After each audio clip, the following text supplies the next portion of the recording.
สบายดีแล้วก็สวัสดีทุกคนที่กำลังติดตามรับชมในซองอาคาในยุนตอนนี้นะวันนี้อยู่ที่เมืองสิงห์อีกวันนะคือพามาตั้งแต่เมื่อวานเมื่อซืนเนี่ยโมได้ไปเที่ยวเนาะวันนี้เราจะพาทุกคนมาหูจักกับอันนั้นเนาะพระธาตุเจียงตึงในบ้านตินธาตุเมืองสิงห์แขวงหลวงทาเป็นอีกอันวัดหนึ่งที่มีชื่อเสียงโด่งดังเนาะเพราะว่าจะมีแบบในแต่ละปีจะมีบุญของมันมาเทศกาลเขาจัดขึ้นทุกๆปีเนาะบูฮู้ว่าวันที่ระดับนี้ก็บ่ได้ทราบข้อมูลมากก่อนเพราะว่ามาแบบเฝ้าฟังฮิบพระธาตุเจียงตึงกรุณาโปรดเกิดเป็นอย่างนี้พระธาตุเจียงตึงนี่น่าจะเป็นเจียงตึงนี่น่าจะเป็นซ้ำเนียงของภาษาไต้ลื้อหรือว่าไทยลื้อเขานี่แหละเนาะเพราะว่าหมู่บ้านนั้นตินธาตุนี่ก็เป็นบ้านไทยลื้อของคนไทยลื้อมันอยู่ที่จอมแบบจอมภูจอมเขาเลยเอาเบิ้งไปสามารถเห็นตัวเมืองเทศบาลเมืองสิงห์ได้แบบเขาสวยงามไม่ดีเนาะเดี๋ยวเราจะหามุมที่จะส่องเบิ้งเนาะทิวทัศน์หรือว่าวิวของเมืองสิงห์อีกทีเบิ้งพาทุกคนอ้อมเบิ้งพระธาตุเจียงตึง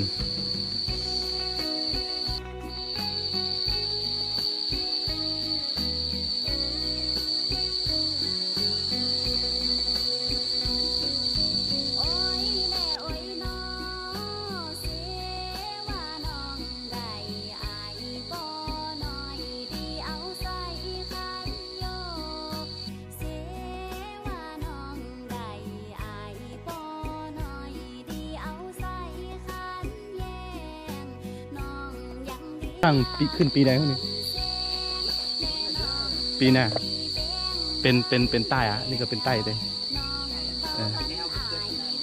โดดแล้วเนาะเป็นพระธาตุของมันคนใต้เขาใต้ลือเขาเลยเนาะ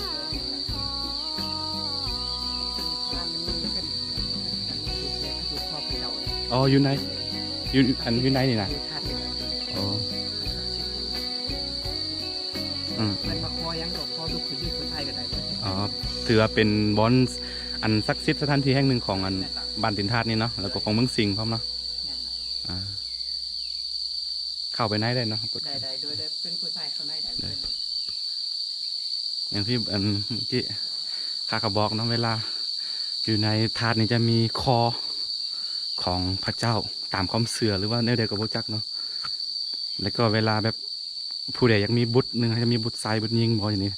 สามารถมาขอพรอยู่พระธาตุนี้ได้อันนี้ก็เป็นอีกความเชื่อหนึ่งของชาวไตลื้อในเมืองสิงห์ก็คือแขวงหลวงทาสปป.ลาวตอนนี้เขามีไก่น้ำเที่ยวอยู่คนพื้นที่พูนน้องสาวไก่บ่เห็น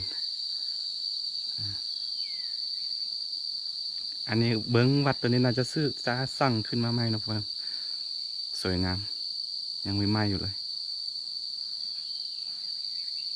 คือเมื่อกี้เอาบูฮู้เขาถือเริ่มปลดรองเท้านะเพราะว่าเห็นแบบเป็นแบบนี้นะแต่เขาบอกว่าบดีถือเข้ามาต้องปลดเกือบไปข้างนอกเพราะว่าเขาถือว่านี่เป็นสถานที่ศักดิ์สิทธิ์แห่งหนึ่งเนาะประมาณนี้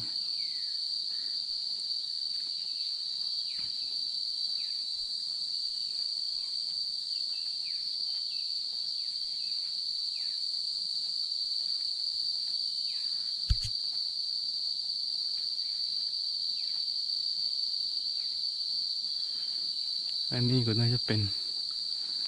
ตัวเก่าหลังเก่าเ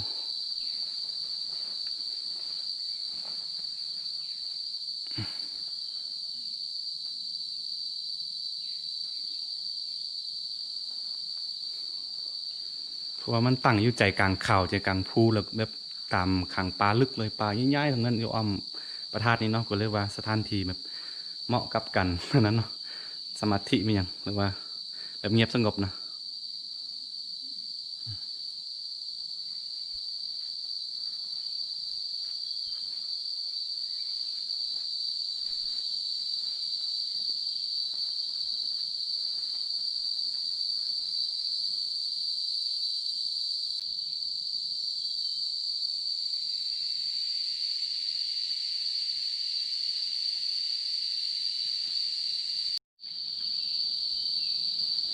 มีพี่พระมีอันกี่องค์อะพี่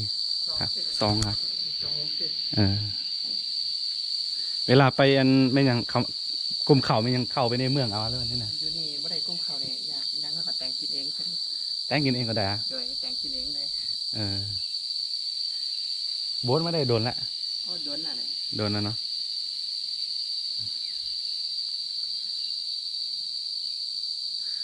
ภาคก็เคยไปเอวทางอันนั้นจิงฮุงคุณนะจิงฮุงทางอันที่ต้องปันหน้าคุณนะไป ไป อะ อ่ะ อืม ตอนตกรถเนี่ยเป็นตกรถละตาเหลียไปปัวอยู่คนนี้จริงดีอ่ะนะ อ๋ออันนั้นตานั้นตกรถละ โดย เออ ตกรถ เออ แล้วก็เป็น แม่นเราเป็นแต่เกิดอ่ะ ไปปัวอยู่อันจิงฮุงคุณเนาะ โดยปัวอยู่จึงหงแล้วก็ดี อ่าเต็มได้ไต่เฮานี้พุ่นกะ โดยแม่น วัดกับพระไม่ยังก็เต็มได้ไต่อันนี่แหละอยู่แต่ลือคนอยู่เล่าวนี่ก็ไปบวชอยู่พุ่น ไปเป็นสัตว์อยู่พุ่นไปเป็นเจ้าหม้อมอยู่พุ่นกับบักหลายนี่มาแต่มึงแอว โดยนี่ก็เป็นแต่เหลือพอเป็นแต่เหลือครับตัวนี้มาพอมาเอาเมียอยู่คนเรากับเป็นลูกซอสทีนี่ อ๋อปอเป็นไต่เนาะ ก็พอเป็นแต่เหลือ คันนี้คันเอาที่นับตามไต่เฮาก็เป็นลือนะเนาะ เป็นเหลือ ว่าปอเป็น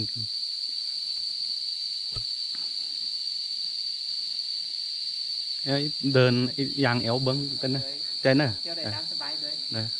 เดี๋ยวอันคันทาลินโทรศัพท์ได้นี่เข้าไปเบิ้งซอง YouTube อาคาน้อยก็ได้ อาคารหน่อย ก็จะทำจังดีว่าจะเช็ดกันกันดีว่าจะ ได้มาลินได้คือกันเนาะ ยืนได้กันว่าจะ บ่ค่อยแบบอันนั้นปานใด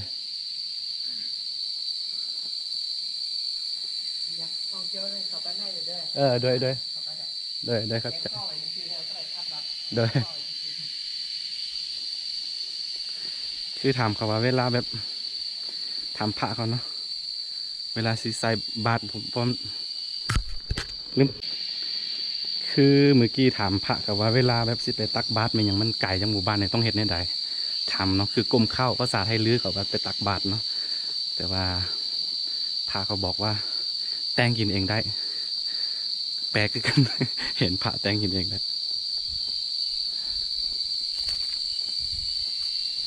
เพราะมันจะไกลจากหมู่บ้านเนาะ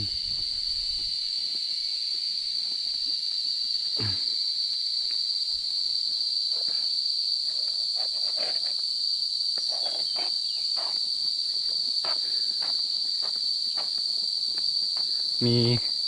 เจ้าถิ่นพามาอะบูฮู้ว่าอันเขาแบบอยักเบิ้งเมื่อกี้เห็นอันเมืองสิงห์นะวันไหนวะทางมันเตไปให้มันนะนี่คือเจ้าถิ่นพามาเนาะไก่ชนตัว เอาพาดปากออก ว่าไอ้ก่อน เป็นฮอดคู่เลยไอกล่อง เอาแต่ว่าอะไรที่อะไรกล่องเนี่ย สิไปสอนนักเรียนจังได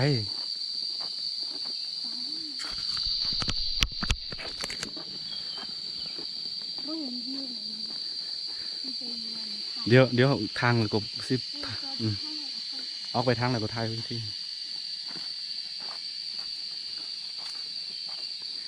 สะอ่อนท้องฟ้างามหมดเบิ้งขึ้นไปโอ้ แล้วแหวนอย่างเงี้ยเขามาเวียนเทียนหรอกเหรอ นี่นะสมพออะไรอันสุดก้อนเห็นอันหูจักสุอันน้องอันหนึงนะสู้กองว่ะหูจักเด้ สุกคน อืม เออ เห็นเราลงอันรูปตัวนี้แหละพระธาตุตัวนี้แหละ น้อง ยังว่าอยักหูว่าลงอยู่เฟซนะอยักหูว่ามันอยู่ทางใดว่าสุดท้ายมันอยู่เมืองสิงห์นะบ้านตินธาตุเมืองสิงห์แขวงหลวงลำธารนะคุณผู้ใดอยากมาเที่ยวได้เลยสปปลาวโดยเฉพาะคนที่อยากเรียนรู้เกี่ยวกับวัฒนธรรมเนาะเหตุของประเภทนี้แบบอันดั้งเดิมเป็นแบบบ้านๆอยู่แก่พะนะโดยครับใจนี่โดยเ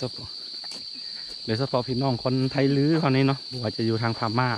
ทางอันเส้นตุงมันยังหลายขึ้นกัน แล้วก็เชียงไฮ้เชียงใหม่เนี่ยก็หลายขึ้นกันฝั่งไทยมาเที่ยวได้เมืองสิงห์ก็ถือว่าเป็นอีกเมืองหนึ่งอย่างที่บอกไปคลิปก้อนๆเนาะเป็นประมาณ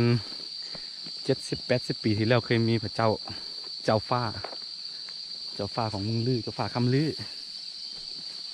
ก็เรียกว่าเป็นที่มีบทบาทสำคัญมีเป็นหยังนี่ปะ เขาก็อย่างก็เคลื่อนรักเมืองเราตรงนี้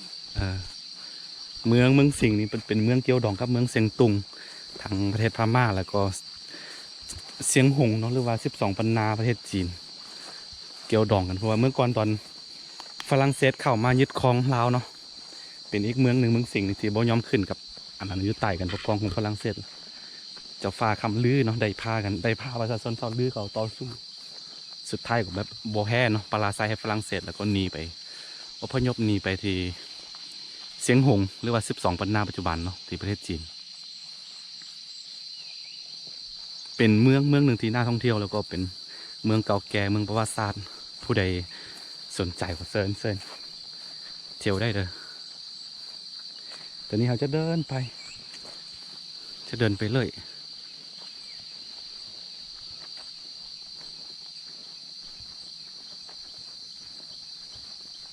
โอ้มีพระเจ้าอยู่พุ่นนี่สมพอแหละไกลๆพุ่นมีพระเจ้าองค์หนึ่ง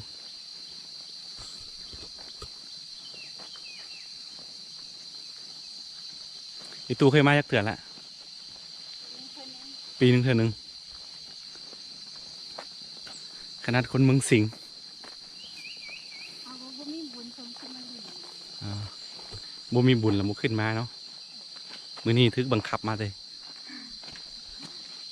ว่าเป็นไกด์นำเที่ยว มื้อนี้เป็นไก่น้ำเที่ยวให้ เป็นอีกน้องสาวเป็นถ้าผู้ใดเคยเบิ่งคลิปก่อนๆประมาณ3-4 เดือนที่แล้วเนาะหูจักไอ้ครูแสงคำเป็นหมู่รุ่นเดียวกัน กับแสงคำเนาะน้องเขา เป็นครูเป็นบ่บูเป็นครูสอนวิชาอย่างภาษาใจวะ ที่จะเห็นกระไดนักแน่ สอนภาษาใจเต้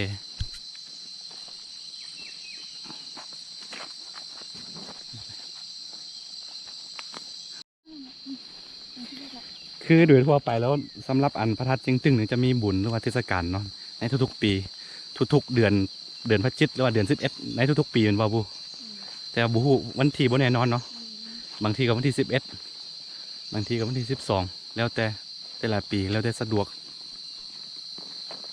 โอ้คือว่าออนซอนนำต้นไม้ใหญ่พอด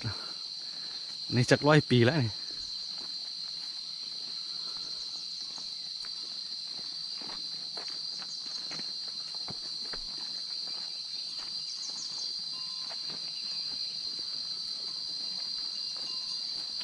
มาหอดเมืองสิงห์ทั้งทีบ่ได้ถ่ายคลิปกับคลิปมื้อนี้ถือโอกาสเนาะบ่ตามก็200 ปีแน่นอน ถามว่าเอาเชิญ แมนอันมือว่านว่าที่ถามน้องมิวเตอคิดบ่ออกมันเป็นวัดเนี่ยนะแต่ว่าเคยเห็นเขาลงคลิปลงโฟสอยู่อันนั้นเฟซอยู่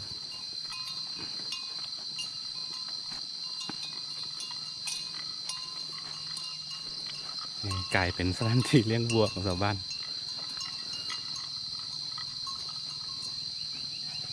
โอ้มึงสิงอันคำพูดนั้นไปก็เป็นจีนเลยที่มันบูพุ่นนะบูแมนวะจีนทั้งพุ่นปะ เป็นทั้งคุณเลย แล้วบ้านน้องทั้งใด คนพูดเลย ตัวนั้นวะ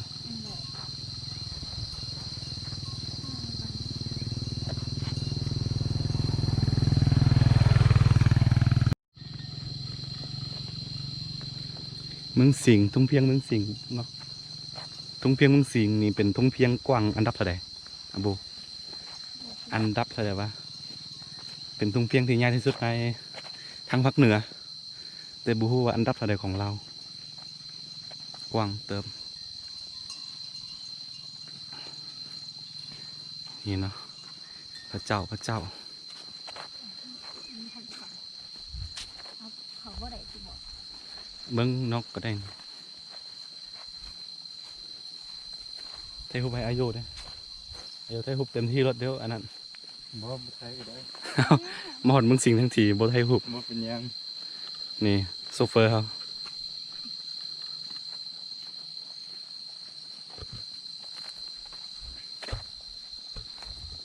น่าจะมีสื่อของอันนั้นอยู่แต่โมโห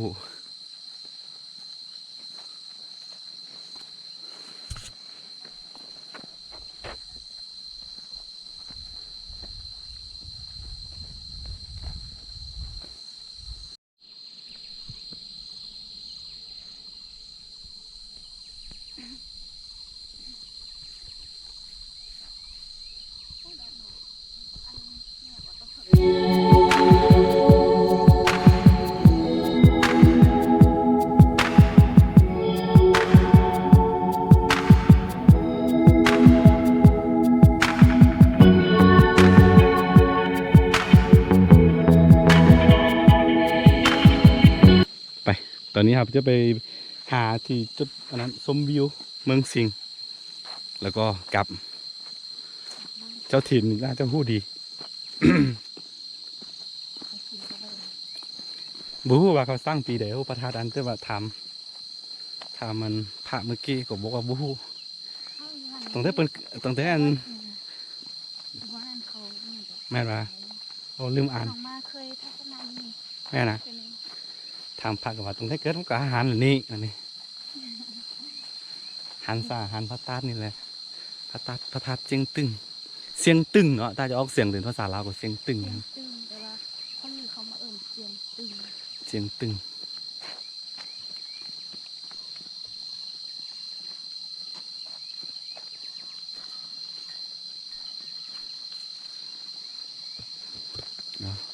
เดี๋ยวมาเมืองมาบ่อเกี่ยวเดี๋ยวสิพาเที่ยว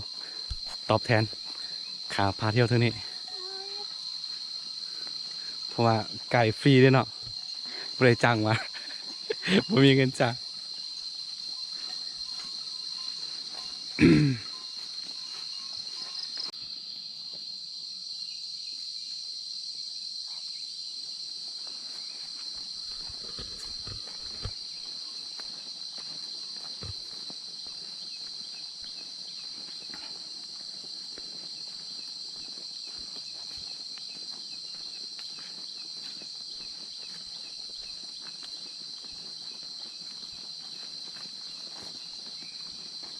อ๋อทางลงกันเด้อบูมีอันนั้นนะ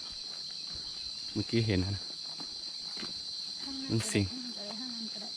ทางใด ตามข้างเลย กลับนะกลับได้3 ทาง ก็ได้สามทางทางนั้นมันมีขันไดลง คันใดลงก็รถเด้ ไปเลยก็ได้ เอารถจักรมา นี่เขาอันนั้นเพราะว่าเขาบวชที่มาเขาก็เฮ็ดมาแล้ว เขาแห่รถมาหลายๆหันมาพี่ดี งานบวชด้วยกัน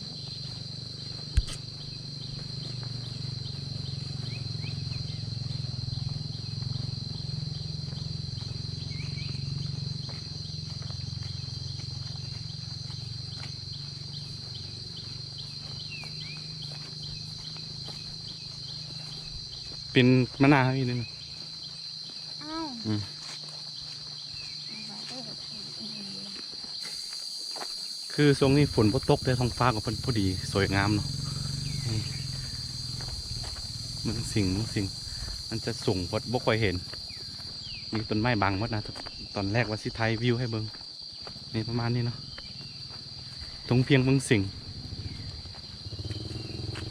ผู้ใดมักกันเดินทางก็สามารถมาเที่ยวได้เนี่ยบ่ค่อยเห็นเพราะว่ามีต้นไม้บังหมดตัวเมืองเทศบาลเมืองสิงห์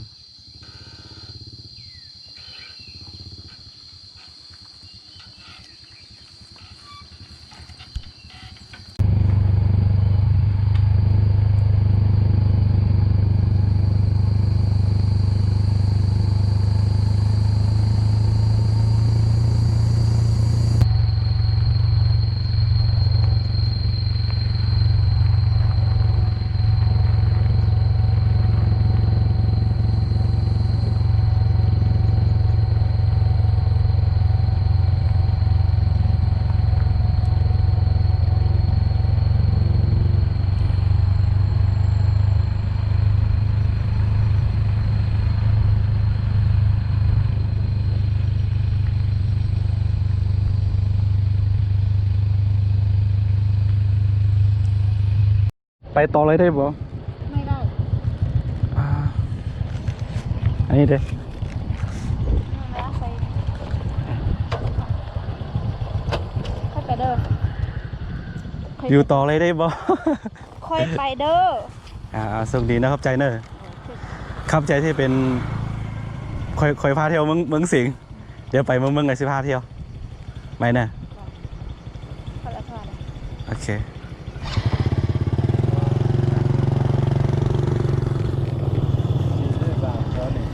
เข้าไปนี่แล้วก็จะถือโอกาสนี้เนาะลาท่านผู้ชมไปเพียงเท่านี้เนาะถ้าผู้ใดมักก็อย่าลืมกดไลค์กดติดตาม2อาคารน้อยเพื่อบ่ได้พลาดวิดีโอใหม่ๆจาก2อาคารน้อยเนาะแล้วพบกันใหม่ในคลิปหน้าเนาะการเดินทางในคลิปนี้ก็ถือว่าสิ้นสุดลงเนาะรับนี่เนาะการเดินทางมายังเมืองสิงห์เมืองรองเนาะโอเคเดี๋ยวเจอกันใหม่ในคลิปหน้าบาย